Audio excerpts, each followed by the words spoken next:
Hello, everyone. This is Warhawk Beyond 2040, and welcome to the final edition of the Peacemaker Season 1 review series. And today we are going to be talking about Episode 8, the Season 1 finale. It's Cal or Never. And we are joined once again with the Holiday Christopher Mace and Rex DeBoss 11. Guys, great to have you back here as always. How are you both doing? Oh, hanging in there. Like I said, work, work, work, and more work. But definitely it's time to just relax a little bit, talk about the season finale and what we saw with Peacemaker here to end the season. Rex DeBoss 11, how you doing over there? Yeah, I'm doing pretty well. Once again, I want to shout out to everyone. Once again, I want to say to anyone who's in the UK, stay safe in the storms if you are experiencing them. And hey, guys, how's it going? Let's talk about Peacemaker finale. Well, here we are, the Season 1 finale. So, let's hear it. What did you think of it, Holiday? Let's start with you. Oh, let's see here. Pretty much what I would think this season finale was incredibly done. I think it had a lot of impactful meaning with certain things going into the future. A surprise cameo that you didn't expect to see. You expected, I kept talking about I expected to see something coming up soon, but could there be a surprise cameo? And we did get a surprise cameo that I wasn't expecting. I mean, it was talked about a possibility, but when it happened, I was kind of like, even if it was a brief 30 seconds, it was like, oh, that's interesting. So, and all in all, I thought they did a really good job with this season finale and how it played out. Yeah, I definitely enjoyed this one a lot. A couple of surprises as well, which we'll get into in a moment. Rex to Boss 11, what was your thoughts on the Season 1 finale? I thought it was great. I thought it was fitting to what the series is. As I say, if you have listened to the episode 6 review, we started off by saying it was great, and then we kind of all sort of started putting out faults. Now, this episode, I didn't really notice any of that stuff there, but I will say this for a fact. The fact that some of this episode was filmed in the dark made this way higher than some of the other episodes. I repeat before, the lighting and the darkness in this series, you can clearly see. This made this episode just, you could tell they tried harder with the finale. And I don't even know how that was possible. With some of the early episodes and some of the episodes, you sort of get a balance of, yeah, these are 9 out of 10, 10 out of 10 episodes. But with this episode, within probably 5 minutes, I was already thinking they're going to have to do a lot of bad stuff from now for this to be any less than like a 9.5.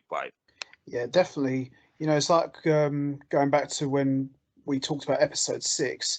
It's like you guys said that, making it in the dark makes all the difference. And, this episode, most of it took place at night. Definitely made a difference. It built up beautifully from being, if you watch the start of the episode, it's all in like that foggy, misty sort of, Yeah. Basically like what I call the silent hill, where they're cutting out all the background with fog and smoke, so you don't know if anything's going to approach from a distance. And then they build into a more darker atmosphere. Plus, they're out in the woods as well. Let's be fair, they're out in the middle of nowhere, basically. But to even just cap off what I thought of the episode, this was one of the best finales that I've seen, and I stand by my comments in the early reviews that this is possibly and arguably one of, if not the best series as a whole that anything that DC had been involved in, possibly out of all of the comic book series. But I'm not even going to do the DC versus Marvel thing. This is just based on the DC series. Yeah. This was one of the best series. Yeah, definitely. Absolutely, I agree.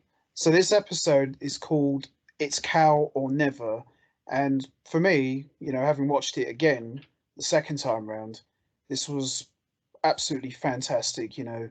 This has been, like you said, Rex Boss, this has been probably one of the best DC shows to have come out in in quite a while. And, they really tried hard with the season finale, a few surprises as Holiday mentioned. And the way this episode flowed was very well paced. A lot of it took place in the dark, and it really did feel like a climax to a movie. Would you both agree with that? Yes, I would say so. There is one thing I was kind of hoping that would happen, which I'll talk about when we talk about the ending of it. that I wish would have happened because it just recently happened in comic books last July around my birthday time. But we'll discuss that more here as we get closer to the end. We see here that Adebayo contacts Amanda Waller, who is her mother, and she requests that the Justice League or backup be sent. So, is this the first time the Justice League have been referenced in this show? It is, isn't it? Okay, they reference different characters, like, about Aquaman and the rumors about him. They referenced Batman when he was arguing with his father's neighbor. But as for the Justice League as a whole, they haven't really referenced Justice League until that moment where she's calling her mom to get back up. We have to do this now, or the mission's going to be over, and blah blah blah, and the cow will escape, and we need help. And that's the first time you really hear the Justice League as a team mentioned in the series. I mean, I don't know if they mentioned the Justice League as a team until this episode, but they've definitely mentioned various different characters. Yeah. From, I'm sure Superman may have even got a mention at some point in this series as well, passing comment or whatever. But yeah, Batman got mentioned the most though. It's because what you got to remember is the Suicide Squad is an extended version of the Justice League, universe. Of course, they're part of this because we already seen Batman in the original Suicide Squad film. Now, some people would say, well, are we supposed to take it? Yeah, we are supposed to take it because, of course, that was the actual Batman, the Ben Affleck Batman we've seen in the Suicide Squad. So thus then any character that is then transformed, even though Suicide Squad 2 was technically more just a reboot of the Suicide Squad team, was less of a follow-up film. The only people really in that film that got a follow-up was obviously Amanda Waller and Rick Flag. You know what I mean? And Harley Quinn as well. And Harley Quinn as well. And Boomerang for the first 10 minutes. Yeah, yes. Boomerang. You quickly got the Boomerang was for me the example of let's get out with the old and in with the new. You will know who matters now. Do you know what I mean? You will know now who matters out of the original team compared to the second team. And obviously now we're in this universe where I think this is where Warner Brothers was scared of with the Arrowverse, but they're now doing this with the HBO verse, which is, and I'm calling it the HBO verse as well. They're now bringing in the movie characters, even if they're not able to be in these programs, they're bringing in there. When you think of Flash, you now think of Ezra Miller rather than thinking of Grant Gustin or whatever his name is, yeah? You will think of Ezra Miller now. When you think of certain characters, you will start to think of the movie characters rather than thinking of any, which is why I go back on my comment from a few reviews ago, or just talking in passing, why the Superman character from Superman and Lois probably wasn't used as Superman in this, because obviously we know that that's actually a different, weirdly enough, that's not the Superman that they want you to think of. They want you to think, of course, of Henry Cavill or whoever's now going to be Superman going forward. Yeah, definitely. Yeah. This is definitely more than what the Arrowverse was. Like, the whole time we were talking about the Arrowverse, we kind of knew we weren't going to get Batman. We kind of knew we weren't going to get Superman, although in some form you have had Superman in that. But we knew we weren't going to get those characters from the start. We knew the reason why we were getting the Green Arrow was because these are the characters that DC will allow to be portrayed on television. And, all those series worked at first. And then, of course, people like the Flash started getting their series for their films and stuff like that. But I look at this now, this is the main series now that you can say, right, so these are a level higher than, Arrow and all those programs. And they're just slightly below the movies, but they are part, obviously, of the extended universe, which is part of the movie universe, rather than being the Arrowverse. That's all I'm trying to explain. Well, the fact that, in this episode in particular, the fact that they flat out addressed the Justice League, now the TV shows, or as we call it, the HBO shows, are now tied to the DC cinematic universe. Now it's like, as you say, you look at this guy, yeah, he's the definitive Flash, or you're looking at him, he's the definitive Aquaman. So there's a much bigger picture being built here. And it's very subtle from the producers, but they're basically telling you as the audience, in this Peacemaker universe, you don't think of the Flash from the Flash TV series. No. And so on and so forth amongst all the characters. Yeah, these are the characters. These are the characters. going forward, not anyone else. These are the I mean, ones that matter. Holiday, you watched the Arrowverse series to a certain degree, like we did. You know, like, are you seeing what I'm seeing with that? Like, we are not. This is it, this is not part of that same universe. This is part of a much more budgeted universe. Let's just say.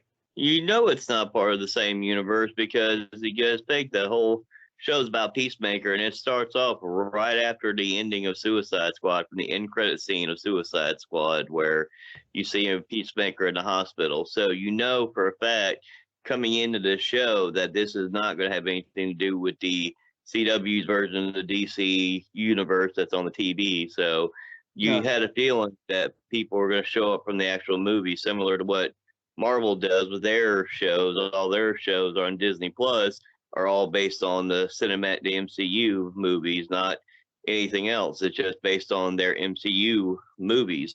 Absolutely, I agree. Yeah, you can definitely see there's a much bigger picture unfolding, before our very eyes. And hopefully this won't be the last time, we won't, we see these guys. There's a mad future in store for the DCEU. I'm almost certain you can, if you're a fan of the DC comic book series, yeah, and all these characters, especially after the Batman comes out this month or over the next few weeks, I think Batman's going to be a massive, massive success, good or bad. And I think the future for DC, as long as they don't keep swaying into this ridiculously overbooked and overplanned universe, I think we're now getting a few characters from the DC universe that they can get behind outside of just, Batman. Yeah, this show was definitely the turning point that you can get behind the lesser known characters of the DC universe. You wouldn't moan if Peacemaker was put back into another film, or he even just had a little cameo role in one of the other heroes' films or whatever. You know what I mean? Like down the line, Yeah. maybe one of the characters that we've seen in this, which we won't mention until we get there, he may have a little role in their films, or they may have to go to him for a little bit of advice or a little, retcon or whatever. It's good to see that, this character, or even just more than that, it's good to see that these characters are being treated at the level, because this could have been a disaster if think about looking at the Peacemaker character from the Suicide Squad film and how that ended. This series could have ended up with people being like, well, this is nothing like the character from the film, which we know that he is pretty much. It's the same character. To be honest, I'm even going to give them credit. They've done very well with the Peacemaker character and keeping us as the audience invested into what he is really underneath all the uniform and all that. And props to John Cena, for his portrayal as well, which we'll talk more about as we go along here. His portrayal of Peacemaker has just been phenomenal. Just really showed you that he's not just John Cena. He's very highly versatile. We've seen different layers. We've seen different sides to him throughout this series. 1 minute he's a goofball. 1 minute he's super serious. Next thing you know, he's like a complete emotional wreck. We've seen so many different sides to the Peacemaker character throughout this series, and I'm sure you guys will be in agreement with this. The character development for Peacemaker has been probably some of the best character building I've seen for a DC show in quite some time. I'd say it is the best. Yeah, definitely. I'd say it is the best. And I want to ask you both about this scene, because of course we have to talk about the psychological side of this John Cena performance as well. The early scene, or early in the episode, where he starts to get flashbacks now, not from Rick Flag. He's now getting flashbacks from the dad thing. Still seeing the dad, still hearing the dad, still thinking the dad's there. And he has the scene, doesn't he, where he fires the poison dart or whatever it is. Yeah. Yep. Hardcore finds him and sees him. She's like, what are you doing? Like, that is, once again, like I said, the guy is clearly struggling to deal with who he is. Every decision that he makes, his insecurity, anxiety, I don't know if it's PTSD, I don't know if it's a personality disorder, but something that he's suffering from is making it so that he makes these decisions that we know as the audience, yes, finally he stood up to the evil, racist, clan leading dad, but then he's still struggling himself to understand. Like, I don't think he sees a difference between his dad and Flag. They are both people that I think he sees that all he feels is inferior to them. like he's underneath them, like he's below them. So he's seen it as in he's killed them through jealousy, not through maybe thinking. And they are, obviously, we both know there are completely different scenarios, but he's clearly obviously dealing now. We're not getting much of the Flag stuff now. We're getting more of the dad stuff. He's now dealing with the psychological side to killing his dad. Well, they've kind of like moved away from the whole Rick Flag stuff. The main focus, as you say, has been the dad. And even though he killed the dad, as we saw at the end of episode 7, the dad is still technically there. He's still living in his son's head. The whole Batman Joker we spoke about before. Yeah. One, not one without the other. Yes. What's the old saying go? He's renting space in his brain. Living there rent free. It's the programming, isn't it? It's the programming from his dad. All these things that we've seen is psychologically affected by from his childhood and what he was taught and all that kind of stuff is the driving force behind his passion and his anger, but also his wanting to be a good guy. But it's also the driving force behind him being a murderer and a killer and just not having any emotions towards people when it's very convenient not to have them. Absolutely. I agree. You know, even though he gets rid of the Joker, he'll never really be rid of the Joker because he's not still mentally. Not mentally, no. And also, like I said, John Cena's and Peacemaker's body count in this series is very high. When you start counting how many people this guy takes out, and I know that they are portrayed as butterflies and whatever else they are, but, you know, John Cena is actually, I'd argue that he may be one of the highest killers in this series. No, he took out a lot of bodies. Blasting off heads left, right, and centre. He was in this episode. I like how we let me just say this first. I like how we finally get to the team being a team without anyone being an idiot in this episode as well.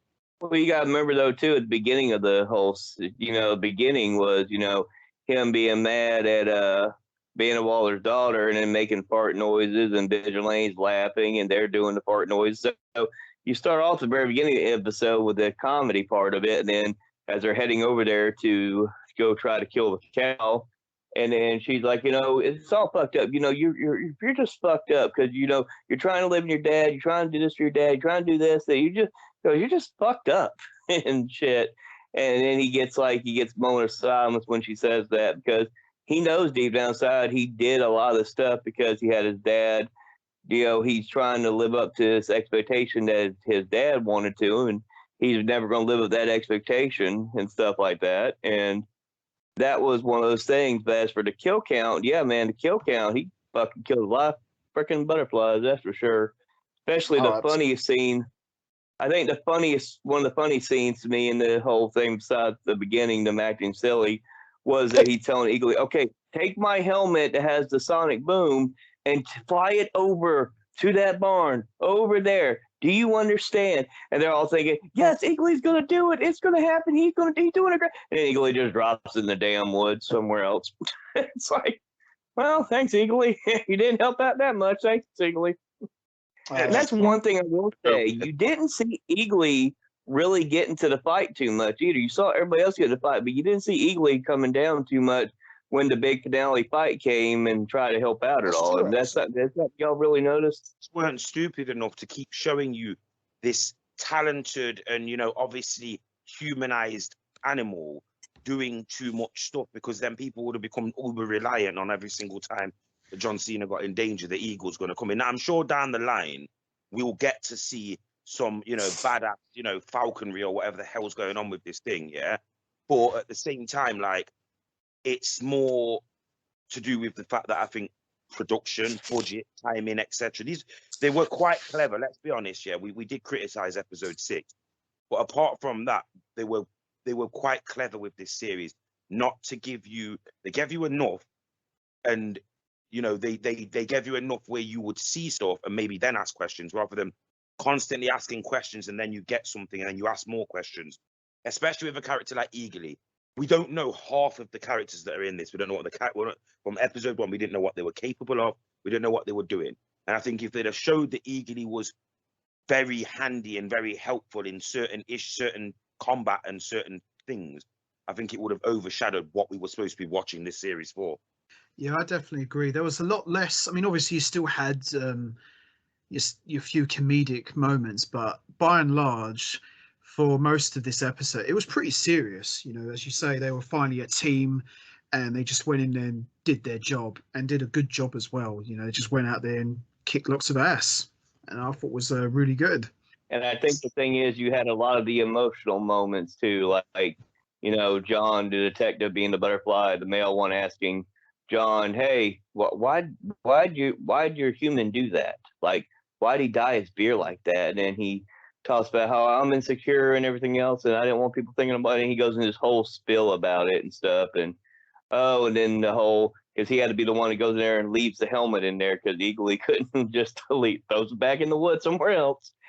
And that was interesting seeing. You saw a little bit of emotion there. You see a lot more. You know, this is serious. You know, they're vigilante, Hargan, and Peacemaker pretty much are the three having to go whip ass and take names. But you can start seeing the numbers go against them. You know, as vigilante make sure that Peacemaker and Hardigan make sure Peacemaker can get inside and stop them while they try to hold off all these butterflies. And you can see where it's getting kind of dark and gloomy for the moment. You know, you got Vigilante's down, and you got Hardigan, she's down, and you see this butterfly looking like it's about to go inside of her and gets really close, gets to her mouth, gets really starting to go inside, and you finally see Amanda Waller's daughter finally go over there, start trying to kick ass herself. You know, John tries to go over there, and then he breaks his leg. Yeah, I love. I was just gonna say, I love how these characters can't catch a break. They seem to do something that's really, really impressive, and you finally get to see, like, oh, there's where she's hiding, or there's where he's been hiding the whole time. 2 minutes, and I know that some people would say it's convenient, but no, we're supposed to see that these characters are not like these perfect we don't think any superheroes are perfect, but there has always been this image, hasn't they, with these superheroes and supervillains, that the villains are just all bad and the superheroes are just all good. No, in this universe, we're getting this dilemma of what happens when middle people meet middle people.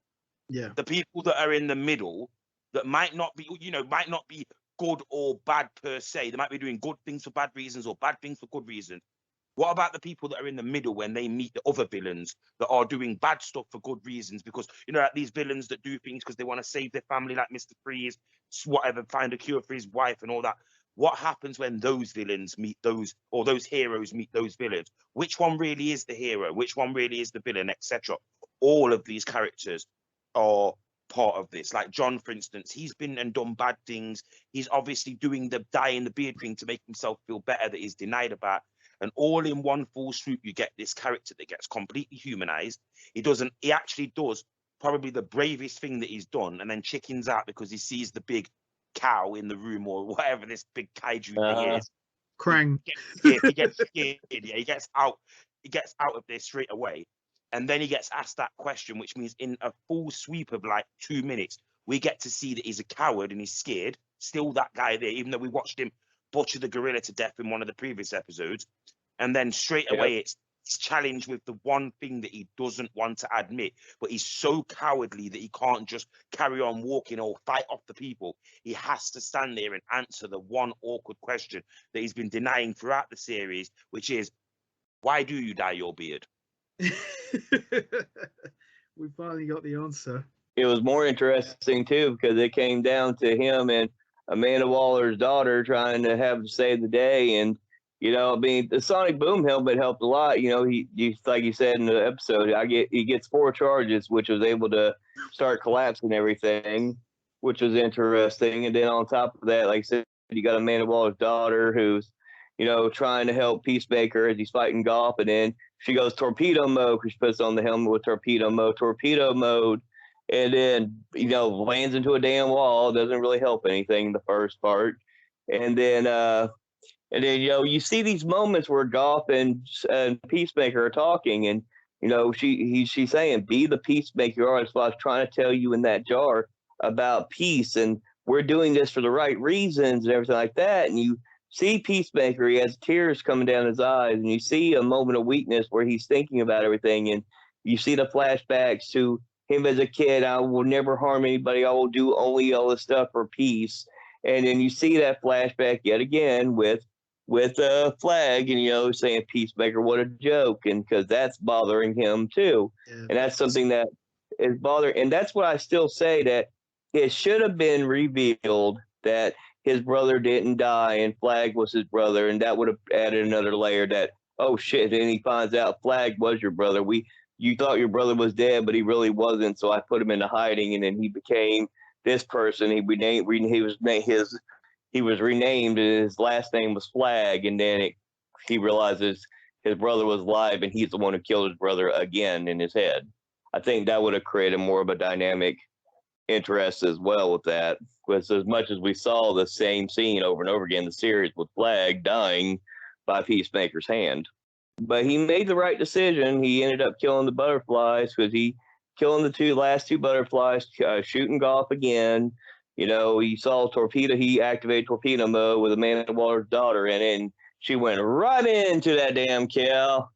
And damn it, all those guts came out. And she was like, oh my God. Oh my God. It was just, and just the way it was done, it was like nonchalantly torpedo mode on. Whoop, and was a bit just everything like that damn cow. For once, when he was hit with the dilemma of, like I said, none of these ideas seem good, but none of them seem bad.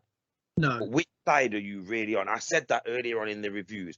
This is a whole story of which side is he on, or which side are they on, yeah?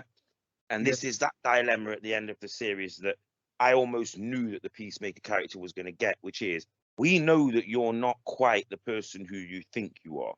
No. And our ideologically, or whatever it's called, where our thinking, our process as the butterflies suits everything about your character. But at the same time, we are against what you are, which is, of course, the human being. So that this is the dilemma that John Cena's Peacemaker was dealt with. And for once, he actually made the right decision. And, it's like, this is the moment that he's probably been waiting for, to walk away from this situation, or a situation, without being looked at like he's either the bad guy or he's the controversial one. This time it's like, no, I've done everything I can to save the world or save the day. And I'm going to walk away from this situation with my head held high. And you know what? That's probably why he looks at the bigger stars, let's say, at the end, and just basically says, F you. You didn't help. You know what I mean? I did this. This is my one. This is my time. I did this. You know what I mean? Like I say, we've all watched wrestling. We know that element of when the good guy tries and fails, and then he starts to change his character and then finally wins, and then comes out on the show the next day and says, you guys didn't do this. I did this. And then obviously turns into a bad guy. But he's the one time, this is where it's like, well, no, he's got the right to turn to these heroes and say, well, A, where were you? And B, you know what? We didn't need you. I did this. We did this. We don't need you. There you go. And if you think about it, when that happens, so they kill the cow and everything. And if you really think about it, these are humans. They don't have superpowers. They are trained in different techniques and different strategies, like John with tech, and Vigilante just loves to kill people. But in reality, they are not superpowered beings.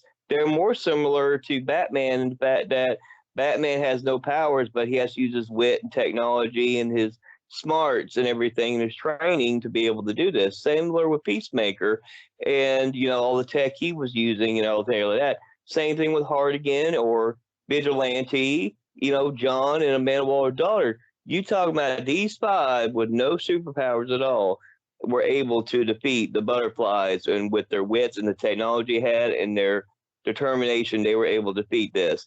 So when that scene came up, when you see and the music was perfect with this, the dramatic music, because he sees Peacemaker sees Hardigan on the ground, pretty much almost left for dead, dying pretty much.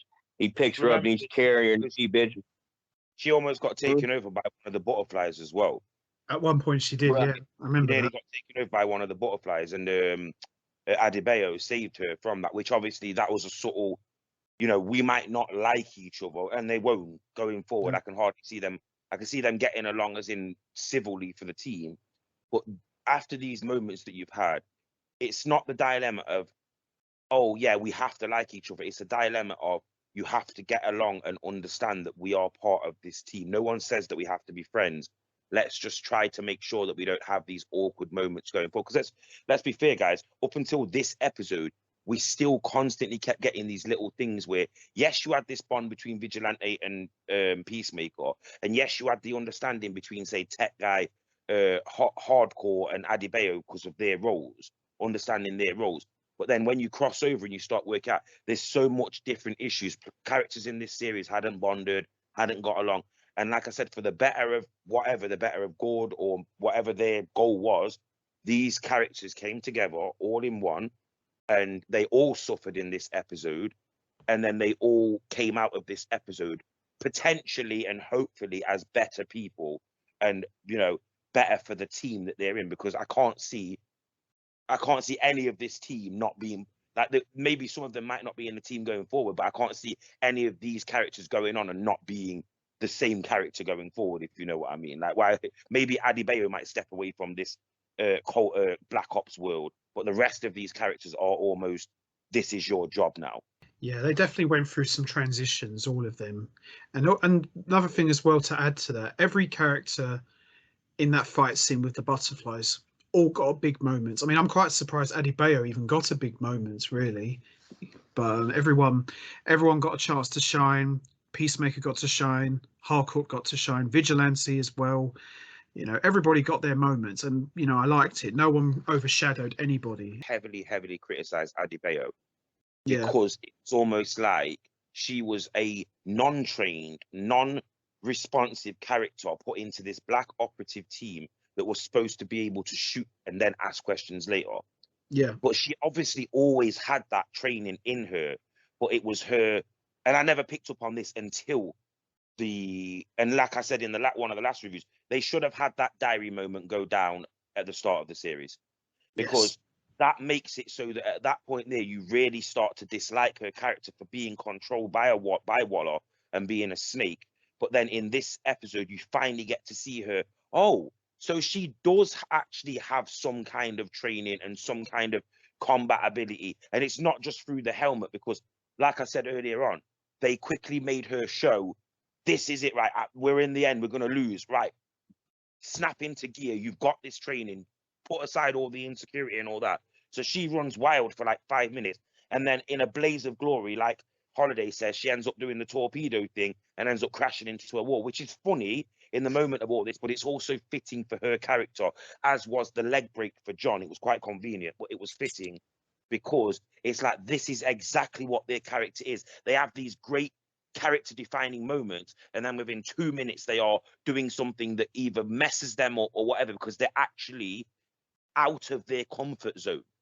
Definitely. Whatever they are doing right now is because somebody else, namely Amanda Waller, has got information on them, and they will never ever be really truthfully comfortable in this role. Whereas when you look at Vigilante, Hardcore, Peacemaker, yes, there's some form of information involved, but they're willing to just get stuff done anyway. And it's like the imbalance of the team until this episode was making it so in certain departments with technology and that, Peacemaker and them were dragging down the team.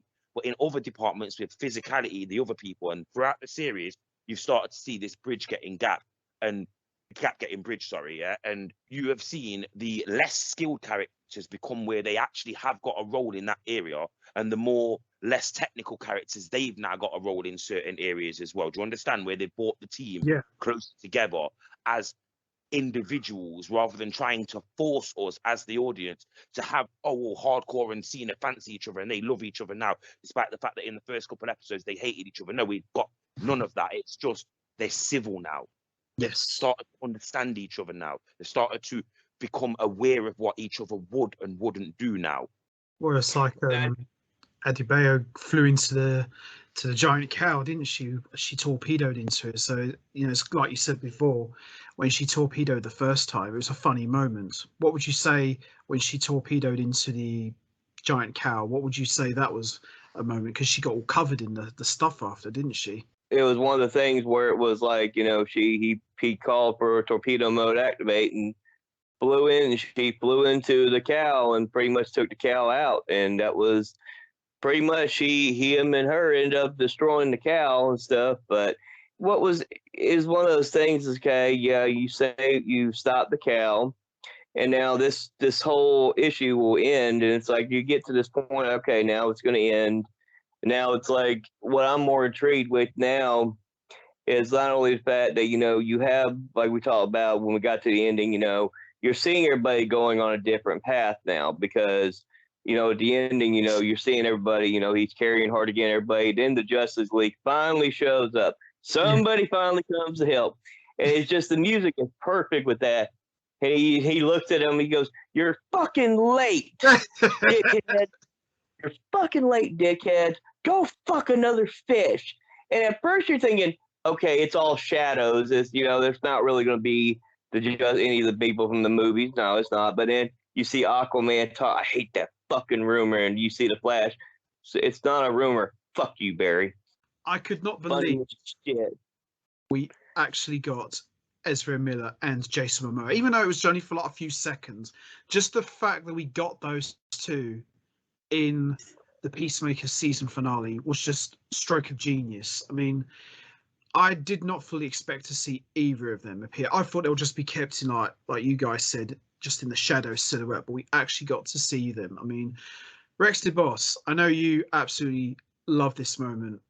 What did you think?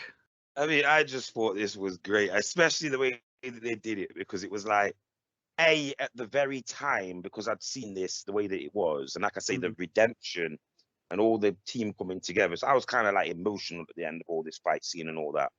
And, I liked how he picked up hardcore and they let him carry her rather than anybody else carrying her or anything like that. And then immediately we get the scene with the Justice League. And like I say, what Holiday just said then, I just thought it was great, because not only did you see that scene of like, oh yeah, where was you guys? And, all that kind of stuff. You also got the Flash and Aquaman clearly have some kind of like behind the scenes friendship when they're not. Because let's be fair, I don't think that they'll be talking to each other like that in the actual movies. Let's be honest. Like, if Justice League had a second movie or whatever like that, or an actual second movie rather than just what we see, I think, I do think, to be honest, that we might have got a few more scenes with Barry and Aquaman, yeah. But I liked these two, like you say, the actual characters, or Jason Momoa, the actual actors being in this, even if just for a few seconds, it added the level of, okay, you snobby fans, here you go. You know what I mean? Honestly, it was like because they had that with the Suicide Squad, the original film, didn't they? Because it's like, oh, well, how are we all supposed to get into this film with all these random characters that no one knows? But then it's like, well, it's got the Joker. Oh, yeah, but he's a new Joker. We don't know who this guy is. Right, well, you know what? We're going to give you some Batman then. And then people still moaned, you know what I mean? Because that's how people are. It's like, you can't please everyone. You're effed if you do and you're effed if you don't. But, I mean, I've got to say this as well. Because it was half and half, looking at it from a subjective point. Yeah. Gal Gadot, I don't know what your schedule was like, darling. I don't know who you think that you are now. The fact that you could not appear in this, can you at least put a tweet up online and just let us know why you're not able to appear in this? Because I'm sorry, but you are Wonder Woman, and you definitely are Wonder Woman, and we respect you as Wonder Woman. But you're not exactly in lead roles and blockbuster things like that, unless you're going to start bringing out other films. DC made you the lead character. The fact that you could not turn up in this is a little bit disheartening for me. I mean, I can understand Superman because we don't actually know who's going to be Superman next. Yes. Yeah. So that's fine. Leave that out in the open. Or maybe, like I said to you offline, they could have actually revealed Superman here. Thank you. That's what I was going to say too. They could have revealed a brand new who the new Superman was right here at the scene. This is how you could have introduced the world as a surprise of who the new Superman's going to be. This is something they could have done. I was thinking that too. Would have been an epic way to put the finale over. That's for sure. That's just being subjective, though. Like I say, you know, if I not even subjective, nitpicking, that is definitely just me nitpicking. Yeah, you as fans, we've got the right, like anybody else has, and loads of people actually do. We've got the right to say, well, hold on a minute. If you're going to go half in, you should have gone all the way in. Yes. Now, I haven't done any research online because I'm afraid that I might actually start to look at the Wonder Woman character a little bit different if I haven't seen any reason why she wasn't in this, because there's no excuse. Like I say, to look at it from a real nitpicky point of view, to have 2 out of the 4 when only 3 of them are really now cast because one of them's gone away. And obviously, we're not going to get Robert Pattinson in this with the Batman thing. Let's be fair, we're not going to get that because we know who he's going to be, and we know that his movie's coming out. I mean, they could have obviously gave us a teaser going into the Batman film, but I think they wanted to save that. But to have 4 of the 5 or 4 of the 6 and Cyborg as well, why? Why could he not have been here unless they are actually recasting him? Like I read about a few years ago, they're going to recast Cyborg. But no, it overall, and I want to go back to the positive side. It was great to see that these characters haven't got so much of an ego that they can't just step into this world. Because, like I say, this is as close to cinematic television as you will get. Absolutely. HBO's in control here. They did the Game of Thrones thing. They did these other series. Yeah, like I said. So for me, HBO's always been the one that's closest to bridging the gap between movies and television. And if anyone was going to pull it off, it was definitely going to be them. And I'm so glad that we actually got to see. And, to be perfectly honest, remember all this stuff was planned 2-3 years ago or whatever. So that could have been one of the things that led to, the Falcon and the Winter Soldier. Like, look, remember Marvel's doing that stuff. Yeah. So, maybe down the line we will get Ezra and Jason Momoa in some form of an Aquaman or Flash or superheroes and friends type of DC series. I mean, I would like that. I don't know about you guys. Yeah, I'll definitely be up for that with the right director and script. I'm game for that. What about you, Holiday? I'd be game for it if they can produce the same kind of quality television series as they did with Peacemaker. That's the whole difference between you watch every single CW show that they have for DC, and you watch this, you're going to be able to tell night and day the production value and everything else. You're gonna think, man, I'm watching a kid show compared to this because this looks like a damn movie I'm watching from start to finish. Yeah, absolutely. I couldn't agree more. Yeah, I mean, this and Stargirl, there's a different audience obviously involved with this. I mean, obviously we are comic book fans, so we're the audience. Is the casual fan of the more, and I'm going to say the more child and teenage sort of, because Stargirl would appeal to younger fans, whereas some younger fans might not like this, and vice versa. Some older fans might not like Stargirl, but they might like this.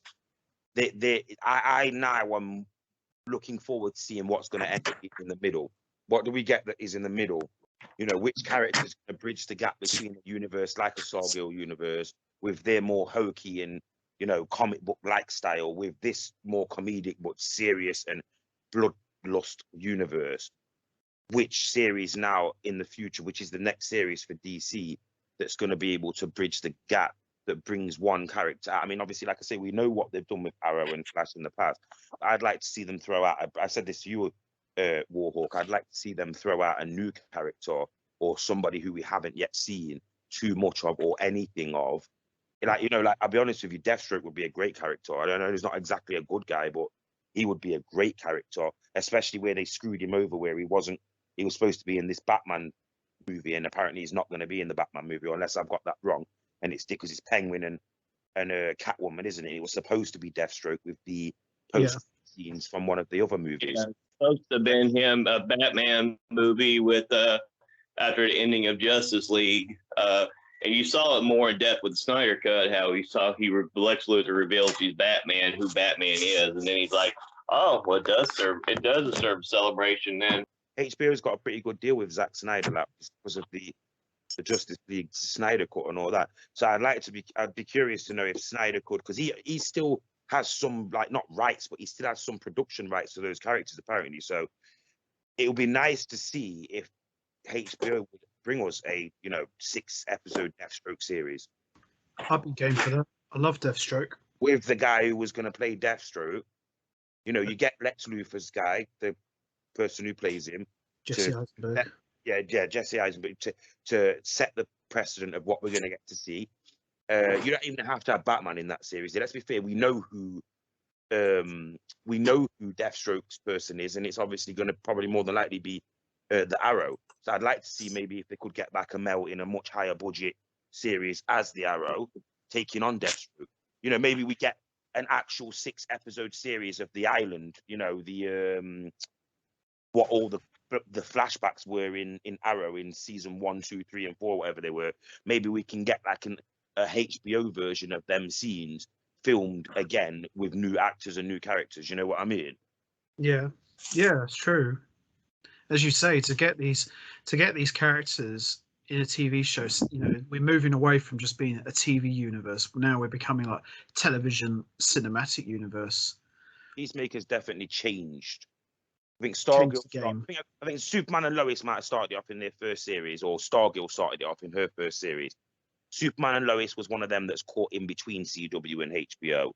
This is the one where when you look here, you really see, like Holiday said, almost off the bat, you can see this is not just your average TV show. HBO have clearly decided to put their label on this, not just the production, the label of HBO. This is a HBO program. We are not going to mess around. There's money involved with this. You got to think about the ending of the two, how it all ends and what it sets up too, because you got to remember at the end, you know, after that Justice League scene, they could have ended it there, but they didn't. What they did, you know, you see, you know, and then you see how human they all are, because, you know, Hardigan's getting rushed to hospital. John has to be rushed to hospital.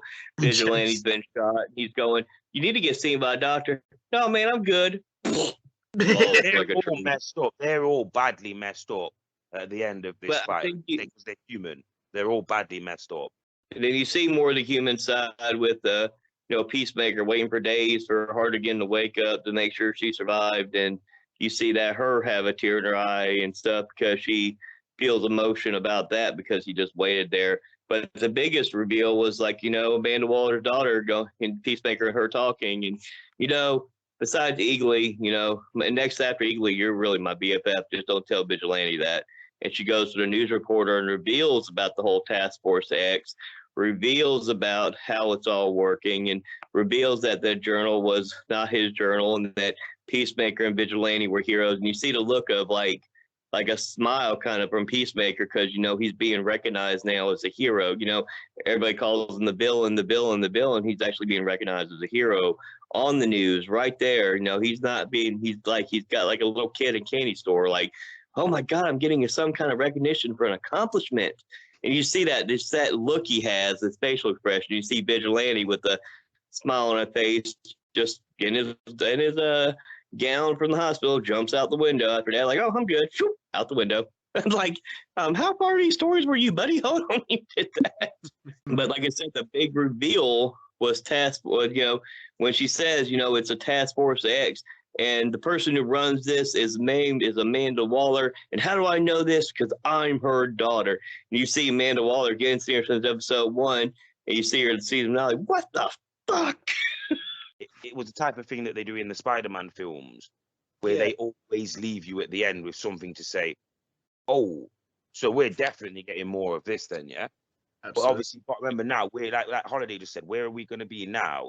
Now they're not obviously going to be part of Task Force X or whatever, are they? They're going to be part of something completely different in there. So, you know, whatever their team's going to be now, like, you know, like, I hope it's not just something completely simple like what we've seen in the past, which is, you know, Team Peacemaker, like it was with Team Flash and Team Arrow. I hope we actually get a different version, like some kind of name for this team. Maybe there's a name in the official comic books or whatever of this team, or maybe they're going to go forward now in the universe as they are now going to take control of the Suicide Squad members, but under their terms, rather than all this control and all this other stuff. It's just simple as, let's start trying to build a team full of people who are fearless, like we're fearless, but haven't necessarily done anything wrong yet. You know what I mean? Like, you know, let's take away the whole, you're a bad guy, but I'm going to control a bad guy because you're expendable. No, can we actually get some people who might actually care about what they're doing, to be honest? Like, Bloodsport would be a great place to start. Someone like his character to come into the next series and help out and, you know, whatever else. Because yes, he's volatile, and yes, he's, you know, a bit off key or whatever, but he's also a type of character that, if you think about it, you know he will get the job done when the job needs to get done. There is talk of a Bloodsport series coming. I think they're in development for a Bloodsport series. He's not going to say no. It's about what his availability is, and obviously because they don't want to delay stuff too long. Let's be fair, he's the type of actor that's probably signing deals for stuff that's going to take place in like 2026 and stuff. You know what I mean? So like they have to make sure that he's got enough time to film these things over the next few years. And if he hasn't, then it won't work out. But I just think that we're seeing the after effect of what happened after, you know, the Justice League movie and what happened leading up to Wonder Woman 1984 during whatever was going on worldwide and stuff like that. I think we're now getting to see that there is more to these series and films. There's no hand tying in this series here. You can tell that these did not struggle from having to be rushed or anything like that. And, you know, like I say earlier, the character development, they made sure they left this with a lasting memory of, as a standalone series, it's good enough to watch and you shouldn't necessarily be wanting any more now. But you can't help but sit there and say, I wonder what they could do going forward in this series, especially with the endless amounts of actual characters that are part of the DC universe. Here's the name of the teams that could possibly be it, because in the comics, I just had to look it up real quick because I knew he had to be part of other teams. The teams' names that have been in the comic books is Checkmate Shadow Fighters. He was obviously part of the Suicide Squad. We've already seen that. And a team that's the initials LAW for Law is the three teams he's been affiliated with in comic books history. Who was part of the LAW team? That I don't know. I'll look it up as we're talking. I'm curious to see if that would become, because let's be fair, I mean, they've never referred to themselves, unless I missed it, in a proud way as Task Force X, like, as in like, oh, they're proud to be, you know, like, but they never did that with the Suicide Squad or the Justice League, let's be honest. But, you know, it would be nice to see, like, somewhere between the, yay, let's go Team Arrow and, oh, we're in the Suicide Squad. Somewhere between that, as in, well, we are, you know, law. We're the law. You know what I mean? Like, drop a thing. Maybe seen as a bit more, Peacemaker's a bit more the guy who drives the motto into people, because that's his kind of character that he would do. Whereas the other characters are kind of just like, yeah, all right then, let's go Team Law. You know what I mean? Law means living assault weapons. That's what the team's name is, living assault weapons.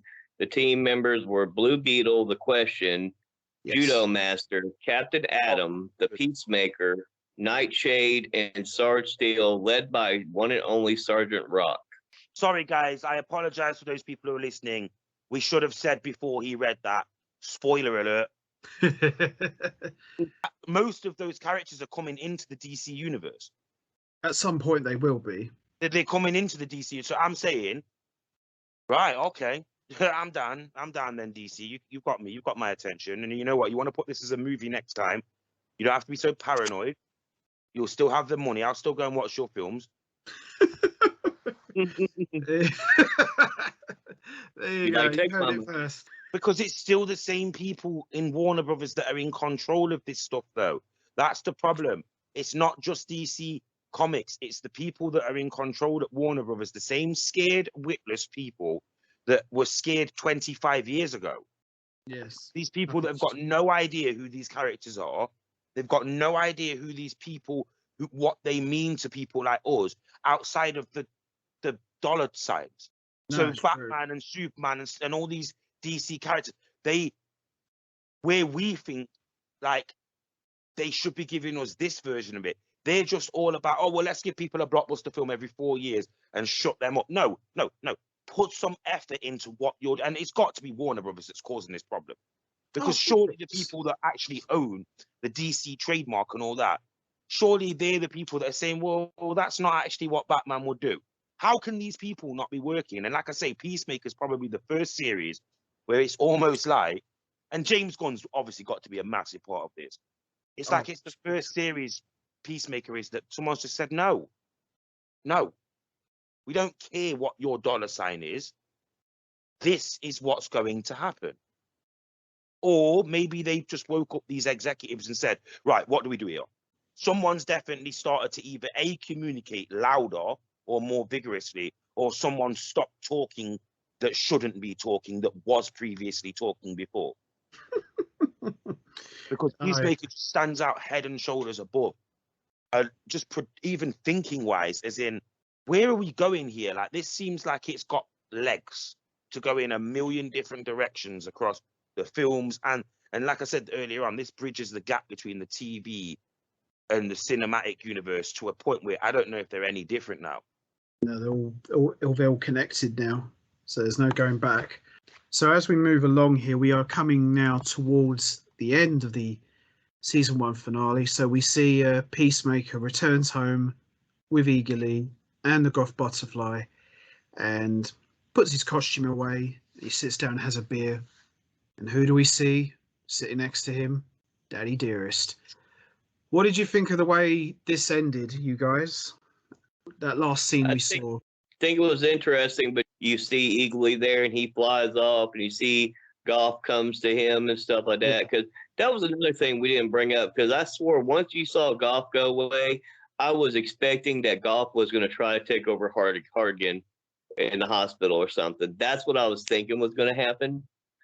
And it didn't, because then you see Goff at the end where, you know, Goff is coming to Peacemaker, you know, and then he has a little bit, tiny bit of that food left, so he feeds Goff and stuff, and then you see his ghost of his dad, or was there in his head, sitting down next to him, and then you see Eagly dropping down another dead animal for him, and then that's how pretty much how it ends. Now, what I was hoping that would happen, because, you know, you see a cameo by the Justice League and whatnot, and when I see that and I don't see Batman there, I'm thinking this could have been the time, because last year they did this is what I want to talk about. Last year they did Batman 110, where him and Peacemaker had a fight, and it kind of ended in a stalemate, because the most of the comic was them both beating the crap out of each other, and neither one could get the upper hand. And I think, and I just recall from, if you want to keep everything continuity with the DCEU, and you remember the end of Suicide Squad, he goes, you shut your program down, or me and my friends will do it for you. And I think once they broke the news about Task Force X and revealed, I think it would have been interesting if they had done the scene at night or the evening time where the sun's getting go down and the sun's going down. Then you see in the back, you'll see the back of Batman. He's going, I'm here. He goes, if you're part of Task Force X, I'm here to stop you. And that's how it could have ended. I think that would have been very interesting way to do it. That would have been a good way to end, actually. That would have been a hell of an ending. What about you, Rex the Boss? It would have been a hell of an ending, but I'm almost certain, I'm going to say this out loud now, I've just listened to that. Season 2 or Season 3, I'm calling it right now. Go for it. A fight scene between the Peacemaker and the Batman. But which Batman will it be? It will definitely be Robert Pattinson. Trust me when I say this. Something, and I've not read anything, because I shy away from that. Obviously, I can't go online and read anything about DC right now, because obviously Batman spoilers will be rampant right now. But of course, this is what I'm hearing here, guys. You might not be hearing this. What I'm hearing is there is a clear indication here that, and I keep hinting on this, there's no gap no more between the cinematic and the television universe in this world. No one who's signed to these companies that's working with these clearly has the ego. I have to believe that Gal Gadot was just busy. More than likely. There clearly cannot be any more egos involved. If you are Superman and we tell you to turn up at 6:15 on this day and perform and be Superman in an episode of, whatever, even if you don't like that character or think no, you turn up and you play this role, because you know what I mean. This is how it seems like it's been less ego. Do we want to make this work or not? Or do you want to be this character or not? Do you know what I mean? And let's be fair, most of these guys are going to get films and series and all this anyway. But for me, with this, the fact that you can sit here and even say there is a chance that those characters will be in this program is beyond anything that we've seen so far. I mean, come on, the random characters that have been in the, like I remember years ago, Agents of S.H.I.E.L.D.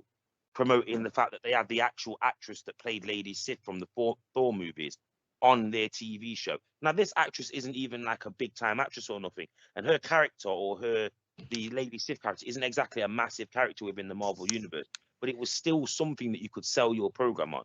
Now, I'm Yeah, telling you absolutely. now, season 2 or season 3 of The Peacemaker, if we knew that there was an appearance from the Batman, come on now. You know what I mean? Like, I have to ask this question outright. Has Batman since 1960s, has he ever been in anything on TV? Um, Apart from as the animated series? as Batman, I mean, we're not counting Gotham, but no, he hasn't. The Gotham suit scene might be the only time that any depiction of Batman has been seen on television since Adam West.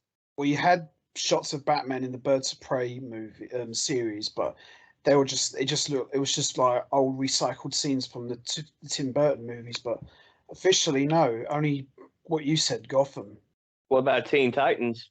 But that was more of a stunt double, though. It wasn't really didn't really see Batman. It was just like you only saw like the back of him, didn't actually see his face. It was just kept hidden. He's the one character that we need to speak and move and fight on TV, and then it will be confirmed, won't it? That Yeah.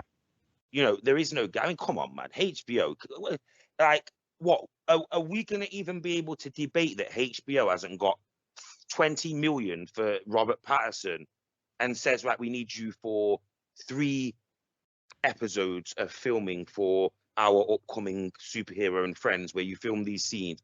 Come on. Because let's be fair, how much did Ezra Miller and Jason Momoa get to be in this? Because, you know, they're going to get millions to even just be in that one episode. Each one of these episodes is going to cost 10, 15, 20 million dollars to make anyway. So, you know, they're going to throw some of that budget at those guys there. It just makes sense. I don't think there's any difference now. The more that I talk about this and debate this, I just don't think that there's any difference now. I think that all of these characters are part of this universe now. And I think that you should want Batman and Superman and Wonder Woman and all that, because this is the same universe. So, you know, Holiday's right. We could have got that scene, but I wouldn't be surprised if in season 2 or season 3 we did actually get Robert Pattinson's Batman in an episode of The Peacemaker or whatever series is going to be coming up soon. See, I think they could have done 2 things if they did Batman. They could have had it as a way for Robert Pattinson's Batman to be shown briefly because the movie's coming. It was about to come out at the same time the season finale came out. That could have been a way to get people more excited about the movie, The Batman, coming out. Yeah. And could have had a little tidbit from, you know, a little callback from like the ending of the first Suicide Squad movie. I don't know if he could have been in that scene though, because I am actually almost certain that this series was filmed either around the time or just before Robert Pattinson was announced as being Batman. Remember that this series is supposed to have aired before the Suicide Squad film aired, or right after, sorry, and it was delayed through certain things. So, Yes. you know, the 10, 11-month delay of production and all that, and the Suicide Squad film was also delayed as well. So you got to remember that these things were supposed to be come out, I think, in 2020, whereas Robert Pattinson was probably only announced as Batman maybe 2019, 20. So I think that there was a chance that all this was planned. Then Robert Pattinson was announced as Batman, and to not have him in that scene was a strategical thing because they didn't know if he was going to be Batman then, and they couldn't have just added a random scene in with Batman after. I mean, I suppose they could have just had him added to that scene if they could have filmed it that way. But no, I think that we need to be more optimistic with that, all that. So I do think that we will get appearances from the main characters. You know, I don't see why we can't. I mean, Wonder- as you I say, think get them going forward. And the only other thing I was thinking is too, if you had Batman, you got to think though too, they had already announced, if we're talking about that, they already announced that Michael Keaton was going to reprise his role as Batman. They True. could have also done that as well because of the fact, you know, you got the Flashpoint series movie coming out relatively soon as well, and they could have done that where, you know, that could have got more buzz and excitement where you just, instead of, like I said, you could have done it similar, but then you could have Michael Keaton, and then you could have seen, and then that could have been a little tease of the Flashpoint and how it's affecting all the realities as it sets up for the Flashpoint. It could have been done either way with either version of Batman if you really think about it. Like with Robert Pattinson, if they, after the fact, you know, they do reshoots all the time. They could have maybe reshot the ending if they really wanted to set it up with the time frame. They could have done something and added that scene to it and maybe reshot it. But this is just being nitpicky and what I would have wanted to see how the ending would have played out. Because I feel like you said, if you had at least theoretically four of the Justice League members there, but you didn't have Cyborg or Batman, why not have Batman appear at the end just as a callback to the ending of the Suicide Squad, where he says, if you stop this, you shut down this program, or I will. And then he figures out that she never shut down the program. So then he makes an appearance to shut down the program. He knows Peacemaker was part of the program. That would set up a season 2 where now he's having to face off against Batman because Batman's trying to shut the program down and still thinking Peacemaker's a part of it. Be a good way to end it. But as you say, it builds up excitement for the upcoming Batman movie as well. So I think that would have been a good ending. One thing's for sure. Yeah. Is there is an endless amount of possibilities. Plus, I've got to be honest, I'm just thinking of this now. I don't think that they would have had Batman in this anyway, because I think that this Batman film is potentially going to be more of like an early life Batman scenario. Yeah, it's in his early years. Yeah, rather than something that takes place. So like I said, it would probably make sense more in the long run if maybe we do get the appearance from Robert Pattinson in 2 years' time, when he's a bit more used to playing the Batman character, in 2 years' time in the Peacemaker series, where they do have an episode where we feed. And let's be fair, that we all know what ratings that episode's going to have compared to any other episode. So they have to be careful either way from even letting the public know. Like, a lot of people may have skipped this whole series and just watched the finale to see if they did actually have appearances from Jason Momoa and Ezra Miller. Like I've heard rumors that some people didn't even watch the full Spider-Man film. They just literally got to the point where they got to see the reveal of the Spider-Man and then watched it from there, which is incredible when you think about it. They're obviously not fans of the films like we are. They're obviously casual fans, people who might have been fans of Spider-Man and stuff before, who, and it's understandable. It's basically like watching a wrestling match on YouTube, isn't it? They cut out all of the entrances, all of the stuff sometimes, and people just watch the nitty-gritty parts of the match. And, like Holiday just said then, we can be nitpicky about this because we've watched this whole series. And it's only fitted in the finale review. It is a bit more debatable because, let's be fair, we're not going to get to talk about this anymore. We're not going to get to talk about this until the next series. So it is better that we have had this review as more of a debate and a more of a what if. I like the what if side of it as well, because this series is clear that it has endless amounts of possibilities.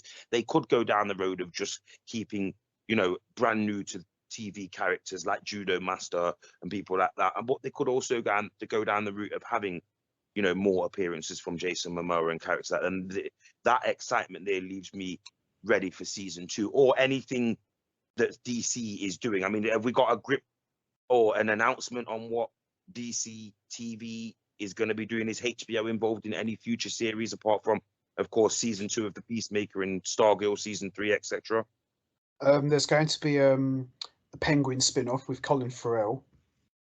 And then they're working on the Batgirl movie, which is also going to have Michael Keaton in it as well. And there's also, they're talking about possibly doing a Batman spin-off with Zoe Kravitz's Catwoman as well. That's been considered as well. And something else was mentioned for HBO regarding DC. Bloodsport as well, as we touched upon earlier. There's talk about doing Bloodsport. I don't know. I think we need a rematch between Bloodsport and Peacemaker, though. We will get that. That's what we need in season 2. Is somehow Bloodsport gets involved again. He thinks he killed Peacemaker, and now after that news report, he's finding out he's alive and he has unfinished business for what happened in the Suicide Squad. And maybe we get appearances from like Harley Quinn, or we get appearances from other of the Suicide Squad people that were there that was still alive, like King Shark, like Rat King 2. Rat King 2 would have a real beef with him as well because of him trying to kill her. And that could be an interesting dynamic too. Now it's revealed he's actually a hero, and all these guys from the Suicide Squad are like, wait a minute, you're not a hero. You tried to do all this stuff and you try to kill us and stuff. Wait, hold up a second. That would be an interesting theory as well to go to. If you're going to make a Bloodsport movie or TV show, you could set up a 6-part Bloodsport TV show and have at the end where, he's hearing a news report about this, about Task Force X, and because you don't hear about this, because he could be like, well, they didn't talk about us saving them from starfish. That damn starfish over there on the news, they ain't talking about that, but they talking about this guy and he tried to kill it. Oh no, I thought he was dead. I got to take care of this now. Yeah, the possibilities are endless, really. So as we wrap this final review of the Peacemaker season 1 finale, we're going to do our ratings. So Holiday, what would you rate the season 1 finale out of 10? Oh, definitely a 10.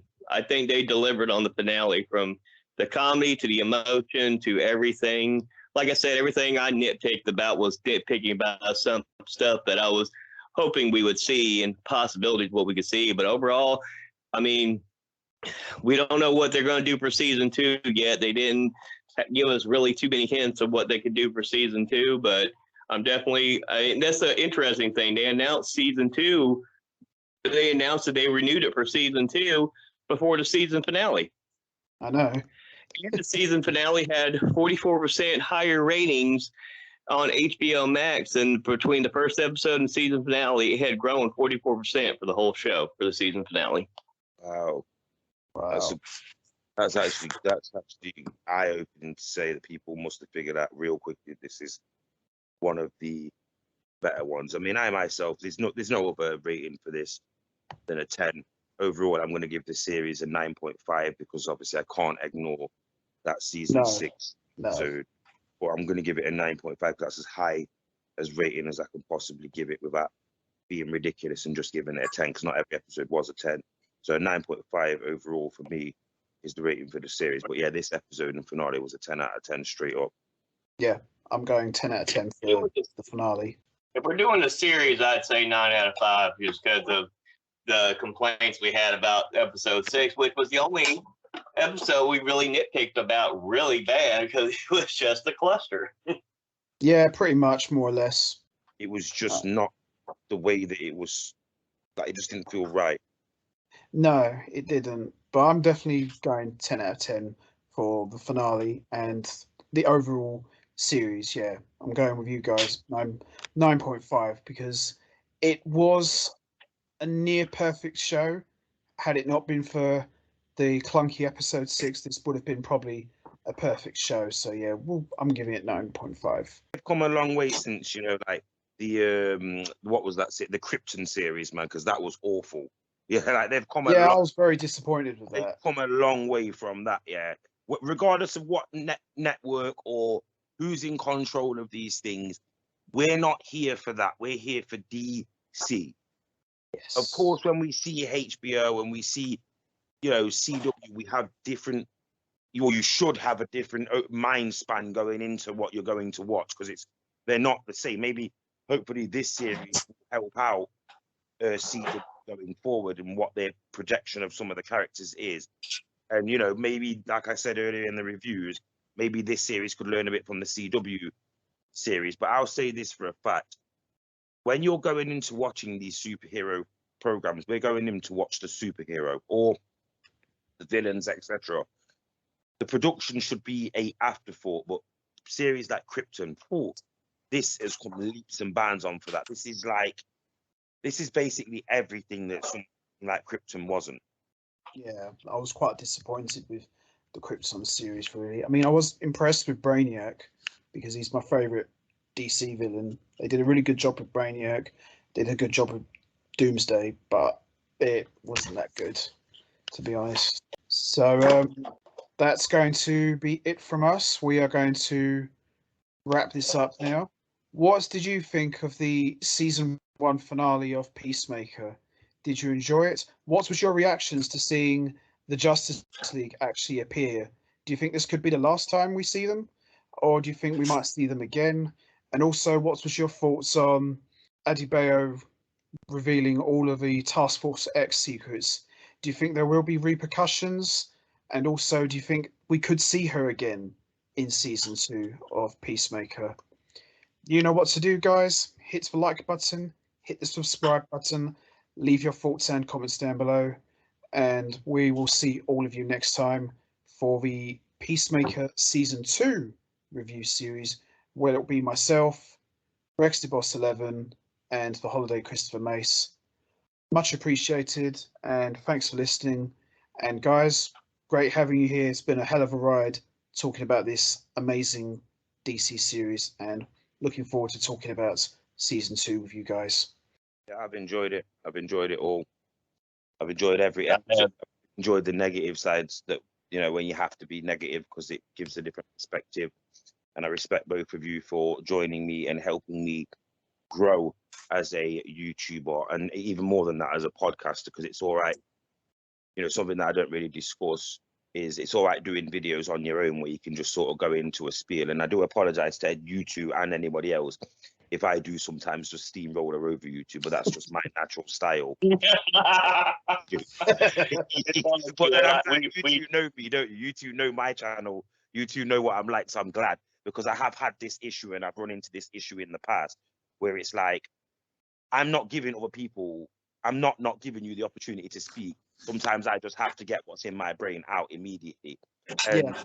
you know, as we're growing, even like I say when I write in the comments, I do feel that you can hear the 3 people on this podcast review growing as we go along, learning different formats, learning different styles, and you can hear the blend of all of our 3 channels coming into one here.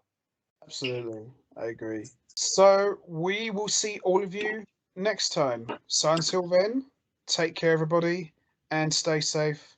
And once again, as I said earlier, much appreciated. Thanks for listening.